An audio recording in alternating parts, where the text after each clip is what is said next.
اس لیے کہ اللہ تبارک و تعالیٰ کسی بھی نیک عمل کو، چاہے وہ قول ہو، چاہے وہ عمل ہو، چاہے وہ کوئی بھی عبادت ہو، بغیر اخلاص کے قبول نہیں کرے گا۔ انما الاعمال بالنیات، اعمال کا دار و مدار نیتوں پر ہے۔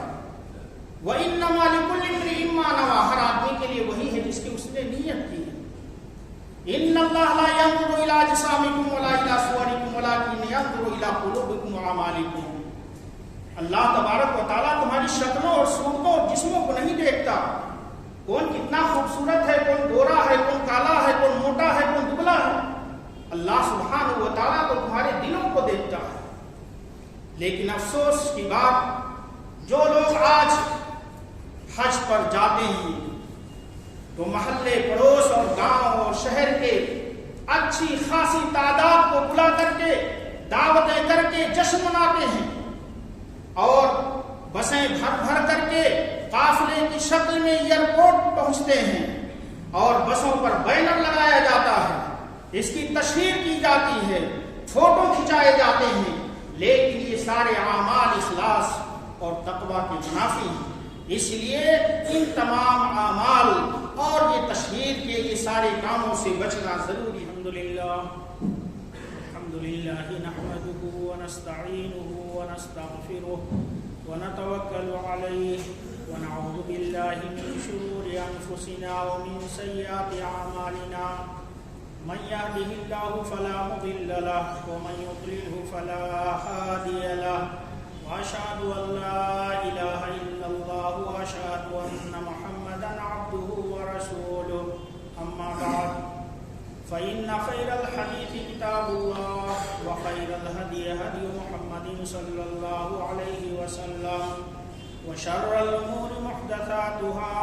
وكل محدثة بدعة وكل بدعة ضلالة وكل ضلالة في النار، أما بعد أعوذ بالله من الشيطان الرجيم، بسم الله الرحمن الرحيم،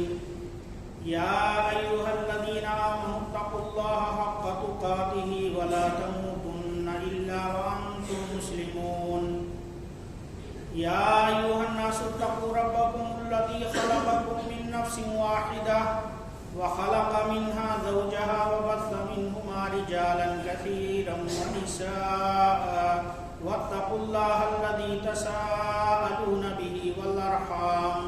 إن الله كان عليكم رقيبا، يا أيها الذين آمنوا اتقوا الله وقولوا قولا سديدا يصلح لكم أعمالكم ويغفر لكم ذنوبكم، ومن يطع الله ورسوله فقد فاز فوزا عظيما۔ معزز سامعین کرام، اسلامی بھائیوں اور بزرگوں، ماں و بہنوں اور عزیز بچوں،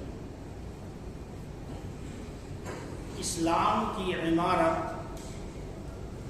جن 5 ستونوں پر قائم ہے،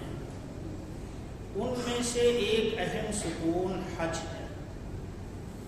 عبداللہ ابن عمر رضی اللہ تعالی عنہ روایت کرتے ہیں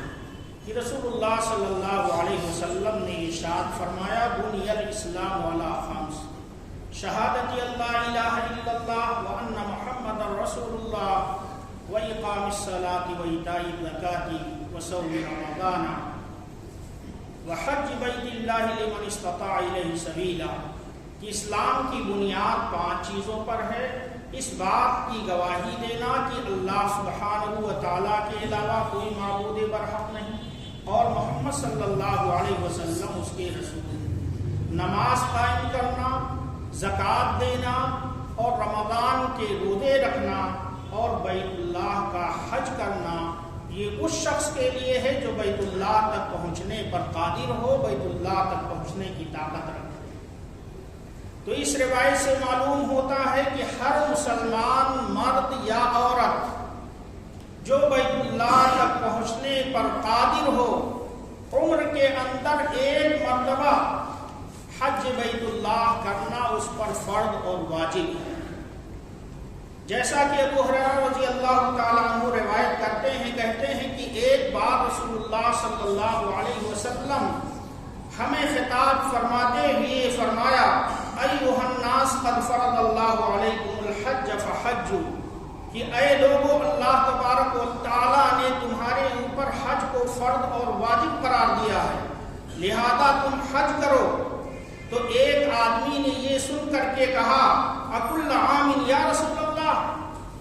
اے اللہ کے رسول کیا یہ حج ہر سال فرض ہے؟ یہ سن کر کے آپ صلی اللہ علیہ وسلم نے خاموشی اختیار کی، لیکن اس آدمی نے یہ سوال 3 مرتبہ دہرایا تو رسول اللہ صلی اللہ علیہ وسلم نے فرمایا لو قلت نعم لوجبت ولما استطعتم، کہ اگر میں ہاں کہہ دوں تو یہ حج ہر سال واجب اور فرض ہو جائے گا، اور اگر ہر سال حج واجب اور فرض ہو گیا تو تم اس کی طاقت اور قوت نہیں رکھ پاؤ گے۔ پھر آپ صلی اللہ علیہ وسلم نے فرمایا ذرونی ما ترکتکم، جتنا میں بتاؤں اسی پر اکتفا کرو، اس میں گریدو نہیں اپنی طرف سے۔ فإنما هلك من كان قبلكم بكثرة سؤالهم واختلافهم على أنبيائهم، اس لیے کہ تم سے پہلے لوگ تباہ و برباد ہوئے، ہلاک ہوئے کثرت سوال اور انبیاء پر اختلاف کے نتیجے میں۔ تو جب میں تمہیں کسی چیز کا حکم دوں تو اپنی استطاعت کے مطابق اس کو ادا کرو، اس کو انجام دو، اور جب میں تم کو کسی چیز سے روکوں تو تم اس سے رک جاؤ، تم اس سے باز آ جاؤ۔ فرضیت حج کے لیے کیا شرطیں ہیں، یہ کن لوگوں کے اوپر واجب ہے؟ اس سلسلے میں 5 شرطیں بیان کی جاتی ہیں، جن میں پہلی شرط ہے اسلام، مسلمان ہونا۔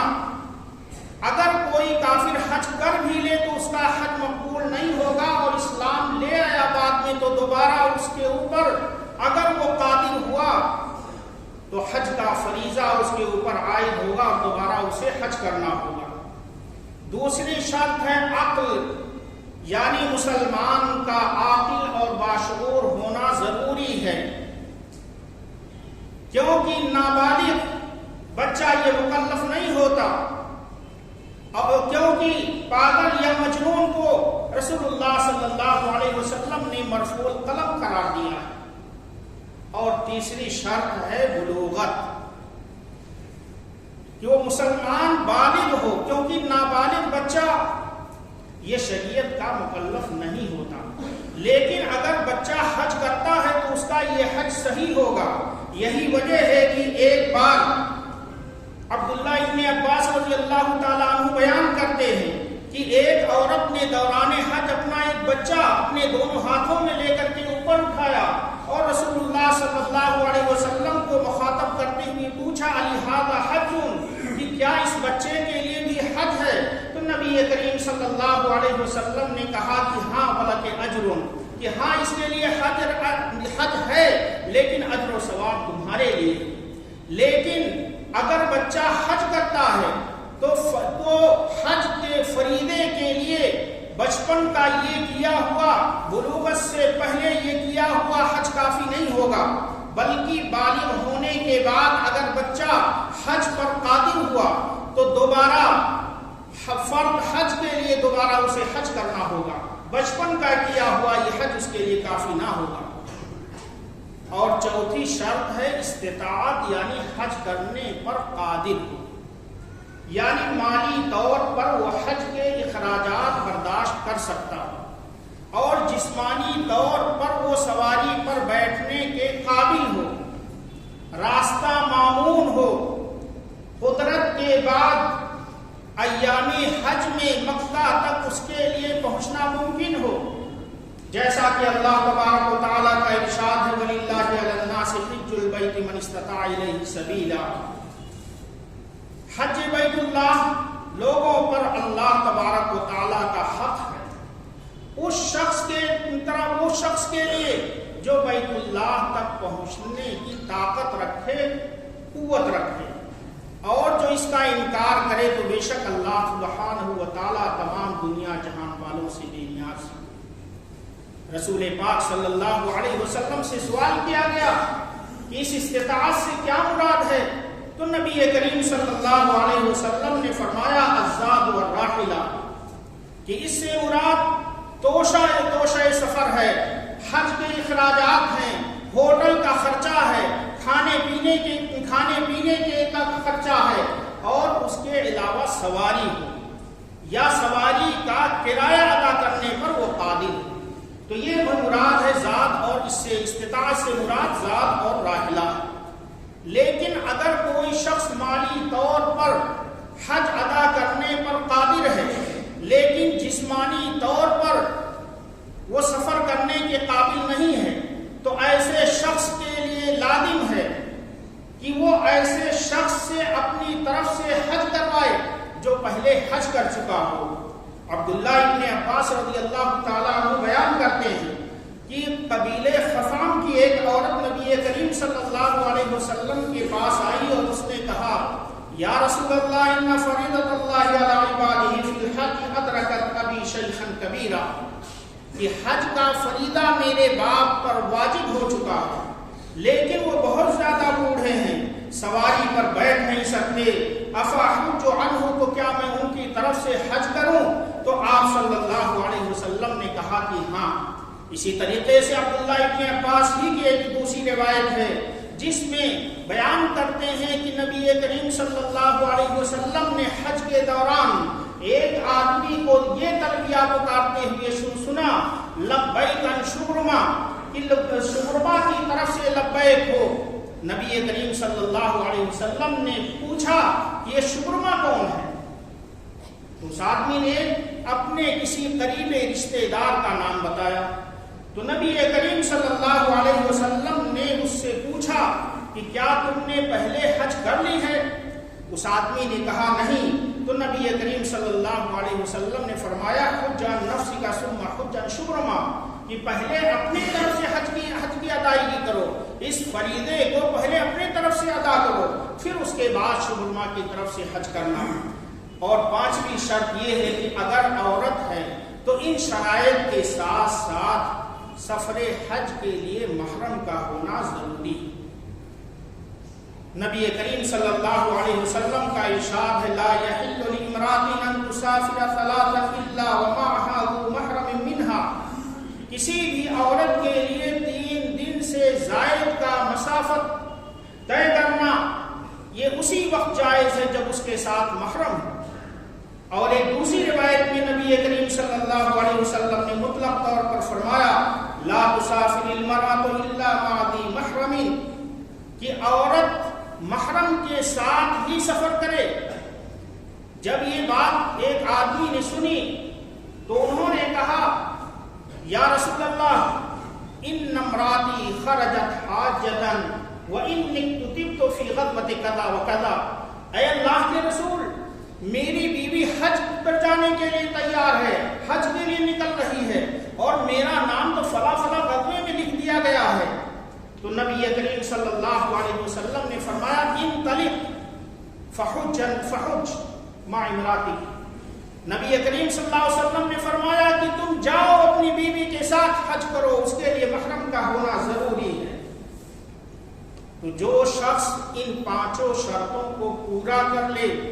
تو اس کے اوپر حج کی ادائیگی واجب ہے،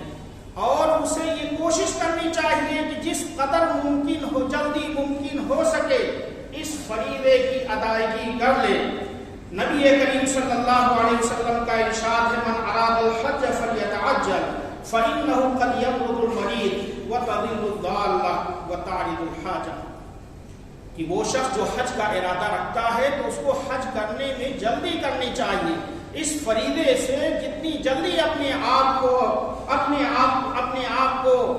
اس فریضے سے کو اتار کے اپنے سر سے، اتنا ہی اس کے لیے بہتر ہے، اس لیے کہ کبھی وہ بیمار پڑ سکتا ہے اور کبھی اس کی کوئی چیز گم ہو سکتی ہے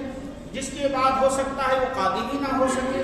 وتعرض الحاجہ، اور کبھی کوئی اور ضرورت پیش آ سکتی ہے۔ مختلف چیزیں اس کے اس ارادے اور اس کے سفر میں حائل ہو سکتی ہیں، لہذا جس قدر جلدی ہو اسے اس فریضے کو ادا کر لینا چاہیے۔ یہ حدیث امام احمد اور ابن ماجہ نے روایت کیا ہے، علامہ البانی رحمہ اللہ نے اس کی تصحیح کی۔ حضرت عمر رضی اللہ تعالیٰ عنہ کہتے ہیں کہ میرا دل یہ چاہتا ہے کہ میں کچھ لوگوں کو کچھ شہروں میں بھیج دوں جو جا کر کے یہ پتہ لگائیں کہ کن لوگوں کے پاس مال ہے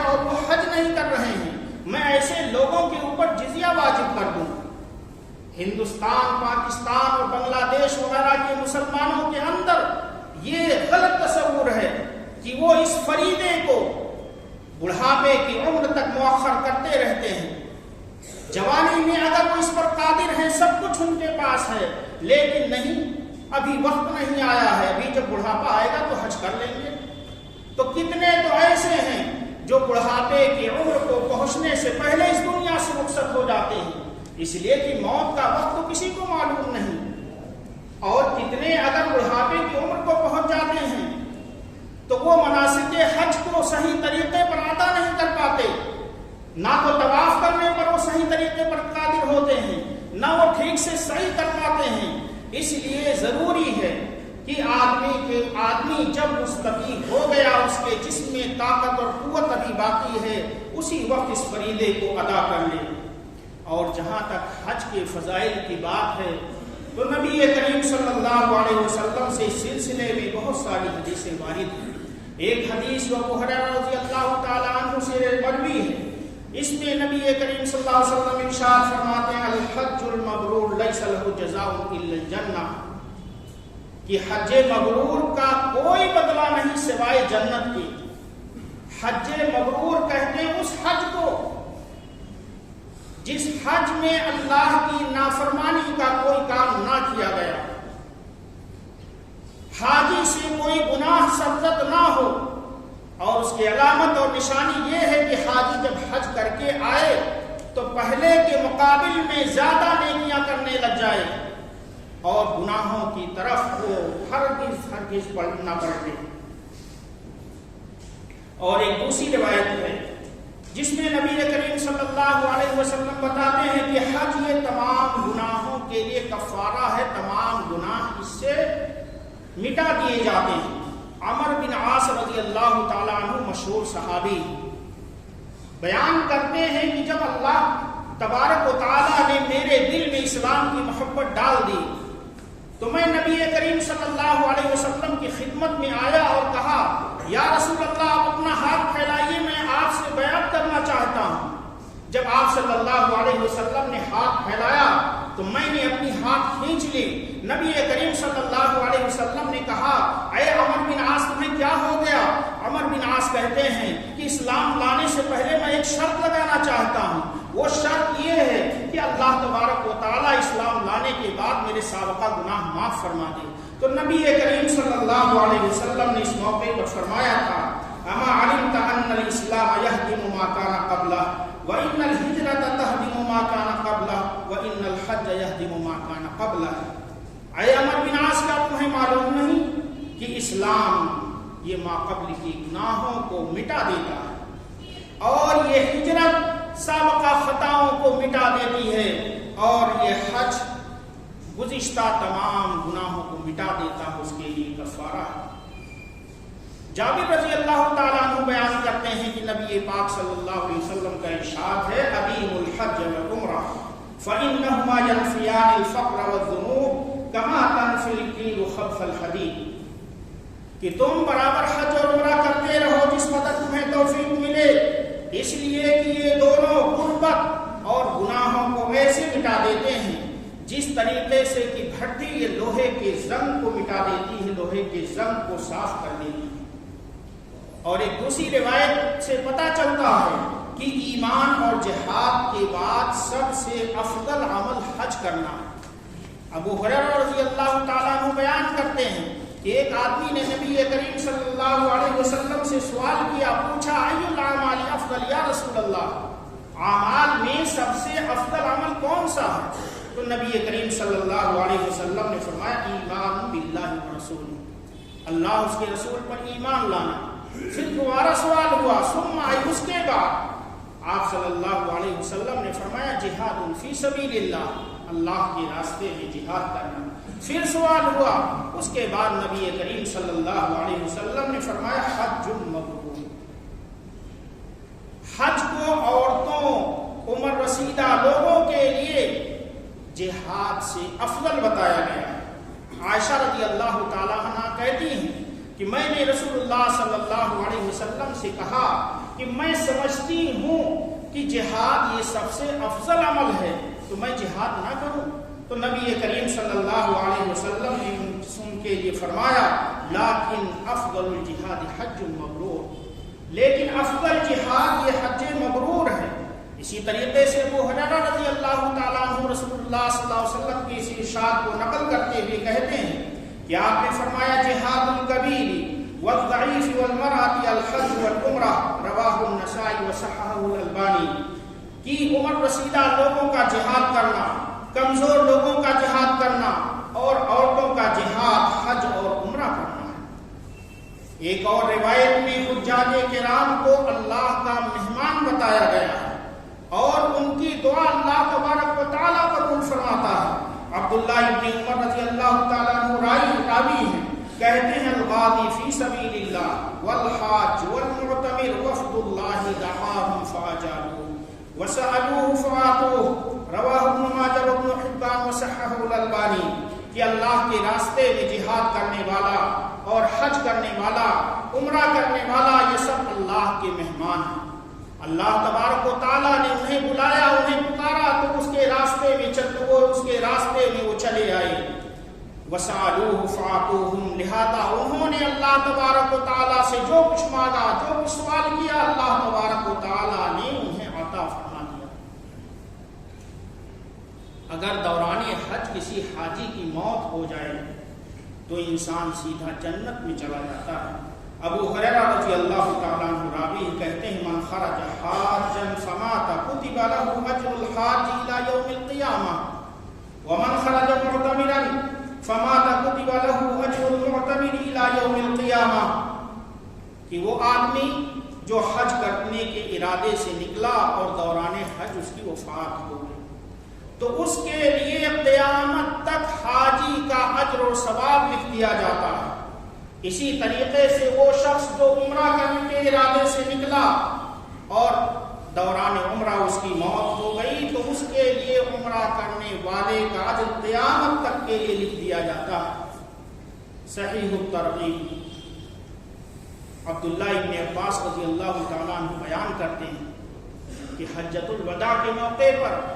ایک صحابی نے نبی کریم صلی اللہ علیہ وسلم کے ساتھ عرفہ میں وقوف فرمایا، لیکن جب سواری پر سوار ہوئے تو سواری بلک گئی، سواری سے نیچے گر گئے، ان کی گردن کی ہڈی ٹوٹ گئی اور اس کی وجہ سے ان کی موت ہو گئی۔ تو نبی کریم صلی اللہ علیہ وسلم نے ان کے تعلق سے فرمایا کہ اغسلوہ بماء وسدر وکفنوہ بثوبیہ ولا تخمروا راسہ ولا تحنطوہ فإنه يبعث يوم القيامة ملبيا، کہ ان کو پانی اور بیری کے پتے سے غسل دے دو اور ان کو انہی دو چادروں میں احرام کے انہی دو چادروں میں کفن دے دو اور ان کے سر کو ڈھکو نہیں اور نہ ہی خوشبو استعمال کرو، کیونکہ محرم کے لیے خوشبو استعمال کرنا جائز نہیں۔ فإنه يبعث يوم القيامة ملبيا، قیامت کے دن یہ اٹھائے جائیں گے اس حال میں کہ یہ تلبیہ پکار رہے ہوں گے، لبیک اللہم لبیک کہتے ہوئے اٹھائے جائیں گے۔ اور اسی طریقے سے یوم عرفہ کے تعلق سے نبی کریم صلی اللہ علیہ وسلم کا ارشاد ہے، جو کہ اصل حج ہے، الحج عرفہ، جس کے تعلق سے نبی کریم صلی اللہ علیہ وسلم نے فرمایا۔ اس دن کی بابت رسول اللہ صلی اللہ علیہ وسلم ارشاد فرماتے ہیں ما من يوم اكثر من ان يعتق الله فيه عبدا من النار من يوم عرفه وانه لا يدنو ثم يباهي بهم الملائكه فيقول ما اراد هؤلاء، کہ کوئی بھی دن ایسا نہیں جس کے اندر اللہ تبارک و تعالی اتنا زیادہ اپنے بندوں کو جہنم سے آزاد کرتا ہے جتنا عرفہ کے دن کرتا ہے۔ عرفہ کے دن سال کے جتنے بھی ایام ہیں، عرفہ کے دن اس دن اللہ سبحانہ و تعالیٰ سب سے زیادہ اپنے بندوں کو جہنم سے آزاد کرتا ہے، اور اس دن اللہ تعالیٰ سمائے دنیا پر آتا ہے اور فرشتوں سے فخر مباحثات کرتے ہوئے کہتا ہے ماذا اراد ہؤلاء، کہ میرے ان بندوں کو دیکھو کس طریقے سے میرے راستے میں غبار آلود ہو کر کے آئے ہوئے ہیں اور میرے سامنے ہاتھ پھیلائے ہوئے ہیں۔ حاجی جو حج پر جانا چاہتا ہے اس کے لیے کچھ خاص باتوں کا التزام کرنا بھی ضروری ہے۔ ان میں سے پہلی چیز ہے اخلاص، اپنی اس عبادت کو اللہ تبارک و تعالیٰ کے لیے خالص کرنا۔ اس لیے کہ اللہ تبارک و تعالیٰ کسی بھی نیک عمل کو، چاہے وہ قول ہو، چاہے وہ عمل ہو، چاہے وہ کوئی بھی عبادت ہو، بغیر اخلاص کے قبول نہیں کرے گا۔ انما الاعمال بالنیات، اعمال کا دار و مدار نیتوں پر ہے۔ وانما لکل امرئ ما نوى، ہر آدمی کے لیے وہی ہے جس کی اس نے نیت کی ہے۔ ان اللہ لا ينظر الى اجسامکم ولا الى صورکم ولکن ينظر الى قلوبکم واعمالکم۔ اللہ تبارک و تعالیٰ تمہاری شکلوں اور صورتوں اور جسموں کو نہیں دیکھتا، کون کتنا خوبصورت ہے، کون گورا ہے، کون کالا ہے، کون موٹا ہے، کون دبلا ہے۔ اللہ سبحانہ و تعالیٰ تو تمہارے دلوں کو دیکھتا ہے۔ لیکن افسوس کی بات، جو لوگ آج حج پر جاتے ہیں تو محلے پڑوس اور گاؤں اور شہر کے اچھی خاصی تعداد کو بلا کر کے، دعوتیں کر کے جشن مناتے ہیں، اور بسیں بھر بھر کر کے قافلے کی شکل میں ایئرپورٹ پہنچتے ہیں، اور بسوں پر بینر لگایا جاتا ہے، اس کی تشہیر کی جاتی ہے، فوٹو کھنچائے جاتے ہیں، لیکن یہ سارے اعمال اخلاص اور تقویٰ کے منافی ہیں۔ اس لیے ان تمام اعمال اور یہ تشہیر کے یہ سارے کاموں سے بچنا ضروری ہے۔ اسی طریقے سے حاجی کے لیے ضروری ہے کہ وہ دوران حج اور حج کے اندر جو کچھ خرچہ ہو رہا ہے اس کے اندر وہ رزق حلال کا اہتمام کرے۔ یوں تو ہر مسلمان پر حلال روزی کھانا اور کمانا واجب ہے، لیکن اگر وہ حج جیسے مقدس فریضے کو ادا کرنے جا رہا ہے تو ضروری ہے کہ وہ رزق حلال کا اہتمام کرے۔ اس لیے کہ رسول اللہ صلی اللہ علیہ وسلم کا ارشاد ہے کہ اے لوگوں، بے شک اللہ سبحانہ و تعالیٰ پاکیزہ اور تمہارے پاکیزہ اعمال کو، پاکیزہ چیزوں کو قبول کرتا ہے۔ پھر نبی کریم صلی اللہ علیہ وسلم نے ایک آدمی کا ذکر کیا جو ایک لمبا سفر طے کر کے آتا ہے، اس کے بال پراگندہ ہیں، پورا جسم گرد و غبار سے اٹا ہوا ہے، اپنے دونوں ہاتھوں کو اٹھا کر کے آسمان کی طرف رب کائنات سے دعا کرتا ہے، یا ربی یا ربی، اس طریقے کی آواز لگا کر کے دعا کرتا ہے۔ مطعمہ حرام ومشربہ حرام وملبسہ حرام وغذی بالحرام فأنی یستجاب لہ، لیکن اس کا کھانا حرام کا، پینا حرام کا، پہننا حرام کا، پرورش حرام مال سے ہوئی ہے تو اس کی دعا کیوں کر قبول کی جائے؟ تو ضروری ہے کہ رزق حلال کا اہتمام کیا جائے۔ اسی طریقے سے ضروری ہے کہ حج پر جانے سے پہلے حج اور عمرے کے احکام کو صحیح طریقے پر سیکھ لیا جائے۔ جس طریقے سے تمام عبادات کی قبولیت کے لیے ضروری ہے کہ وہ نبی کریم صلی اللہ علیہ وسلم کے بتائے گئے طریقے کے مطابق ہو، آپ صلی اللہ علیہ وسلم کی سنت کے عین مطابق ہو۔ اگر وہ آپ کے طریقے سے ہٹا ہوا ہوگا تو ہمارا وہ عمل مردود ہو جائے گا۔ اس لیے حج اور عمرہ پر جانے سے پہلے ضروری ہے کہ ہم صحیح تعلیم حاصل کریں، حج اور عمرہ کے احکامات کو سیکھیں۔ حجۃ الوداع کے موقع پر صحابہ کرام کو مخاطب کرتے ہوئے نبی کریم صلی اللہ علیہ وسلم نے ارشاد فرمایا تھا، لِتَأْخُذُوا مَنَاسِكَكُمْ فَإِنِّي لَا أَدْرِي لَعَلِّي لَا أَحُجُّ بَعْدَ حَجَّتِي هَٰذِهِ، کہ تم مجھ سے حج کے اعمال اچھی طرح سیکھ لو، ہو سکتا ہے کہ شاید میری اس حج کے بعد دوبارہ تم سے ملاقات نہ ہو، میں دوبارہ کوئی اور حج نہ کر سکوں۔ اسی لیے حاجی کے لیے ضروری ہے کہ وہ اپنی زبان کی حفاظت کرے، فضول گفتگو سے اجتناب کرے، اپنے ساتھیوں یا دیگر حجاج کو اذیت اور تکلیف پہنچانے سے گریز کرے۔ اللہ تبارک و تعالیٰ کا ارشاد ہے، الحج اشہر معلومات فمن فرض فیہن الحج فلا رفث ولا فسوق ولا جدال فی الحج، حج کے متعین اور معلوم ایام ہیں، تو جو شخص ان ایام میں اپنے اوپر حج کو لازم کر لے، فلا رفث، تو بیوی سے میل ملاپ نہیں ہونا چاہیے، ولا فسوق، اور نہ ہی فسق و فجور کے کام، نافرمانی اور معصیت کے کام، اور نہ ہی حج میں جنگ و جدال اور لڑائی جھگڑا ہونا چاہیے۔ اسی لیے نبی کریم صلی اللہ علیہ وسلم کا ارشاد ہے، من حج فلم یرفث ولم یفسق، کہ وہ شخص جو حج ادا کرے اور اس دوران اس کوئی نادانی کی بات نہ کرے، کوئی گالی گلوچ نہ کرے اور کوئی نافرمانی کا کام نہ کرے، رجع کا یوم ولدتہ امہ، تو وہ ایسے ہی پلٹے گا جیسے کہ اس کی ماں نے اس کو جنا تھا۔ جب اس دنیا میں آیا تھا تو معصوم تھا، گناہوں سے پاک و صاف تھا، اسی طریقے سے اس حج کے بعد وہ پلٹے گا بالکل معصوم ہو کر کے،